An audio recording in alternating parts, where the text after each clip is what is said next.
जनतेच्या न्याय हक्कासाठी प्रजासत्ताक न्यूज सदैव आपल्यासोबत।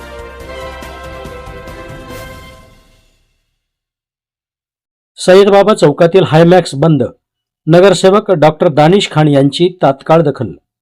फ्रूट विक्रेते शाकीर भाई यांच्या फोननंतर प्रशासनाची तत्पर कारवाई। संगमनेर शहरातील सय्यदबाबा चौक परिसरात गेल्या 2-3 दिवसांपासून हायमॅक्स दिवा बंद अवस्थेत होता। त्यामुळे चौकात अंधाराचे वातावरण निर्माण झाले होते आणि नागरिकांना तसेच व्यावसायिकांना अडचणींचा सामना करावा लागत होता।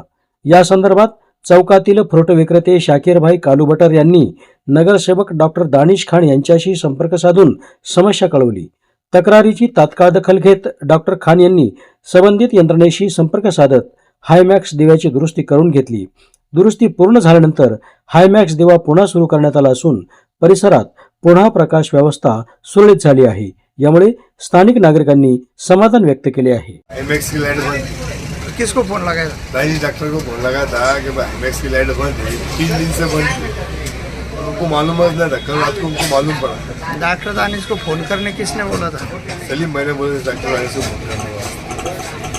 हायमैक्स की लाइट 3-4 दिन से बंद है, कोई बोल रहा नहीं था। मैंने तो मालूम नहीं था, मैंने बोला जब उनको मालूम पड़ा उन्होंने ऐसा लगता रातों रात काम करके ली ली।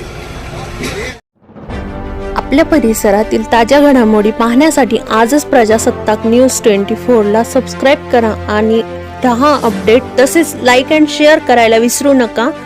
प्रजासत्ताक न्यूज सदैव आपल्या सोबत।